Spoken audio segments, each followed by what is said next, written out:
देश का भगोड़ा अब न्याय की बात कर रहा है। ये कोई ऐसा वैसा भगोड़ा नहीं है। इसने 17 बैंकों को 9,000 करोड़ रुपए का चूना लगाया है। इसका ढीठपन देखिए कि इसके बाद शान से लंदन में ऐश कर रहा है और अब अपने जन्मदिन पर न्याय की दुहाई दे रहा है। जी हां, हम बात भगोड़े और अपने रईसी की नुमाइश के लिए फेमस विजय माल्या की बात कर रहे हैं, जो पिछले 10 साल से लंदन में बैठ भारत की न्याय प्रणाली से आंख मिचौली कर रहा है। अब इसे न्याय प्रणाली की कमियां कहें या फिर सत्ता के सिंहासन पर बैठे यूपीए और एनडीए के राजाओं की, जिनकी नाक के नीचे से वह देश से भाग गया और आज भी भारत की जेल की सलाखें उसकी बाट जोह रही हैं। असल में माल्या की गुहार की जड़ें मंगलवार को वित्त मंत्री निर्मला सीतारमण के उस बयान में छुपी है, जिसमें उन्होंने संसद में कहा था कि माल्या की संपत्तियों को बेचकर सार्वजनिक क्षेत्र के बैंकों ने 14,131.6 करोड़ रुपए वसूल किए हैं। इसी बात पर विजय माल्या ने गुहार लगाई है। साथ ही कहा कि वह न्याय पाने का हकदार है। एजेंसियों को यह कानूनी रूप से साबित करना चाहिए कि उन्होंने उनसे तय कर्ज का दोगुना से अधिक कैसे वसूल लिया।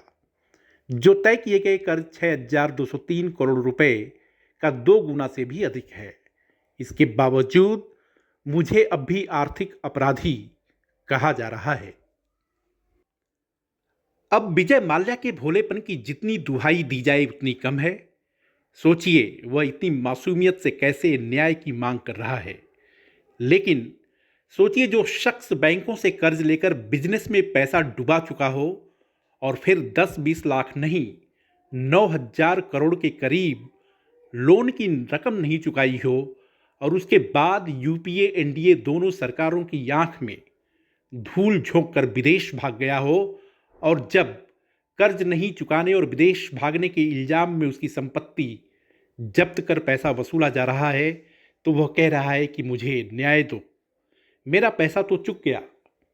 सोचिए, क्या आम आदमी ऐसे न्याय की गुहार कर सकता है? एकदम नहीं। बैंक चैन से जीने नहीं देंगे। एजेंट वसूली के लिए घर परिवार को बेइज्जत करने लगेंगे और कई बार आम आदमी इस जिल्लत से सुसाइड भी कर लेता है। लेकिन माल्या के साथ तो उल्टा हुआ। वह अरबों रुपए के घर में विदेश में रहता है, बेटे की शादी में पैसा पानी की तरह बहाता है और फिर न्याय की मांग भी करता है।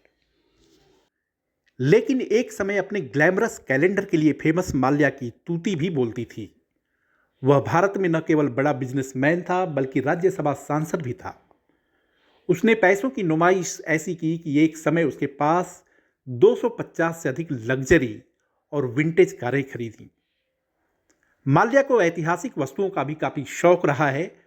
उसने 2004 में 1,75,000 यूरो में टीपू सुल्तान की तलवार और 2009 में 18 लाख डॉलर में महात्मा गांधी के चश्मे खरीदे।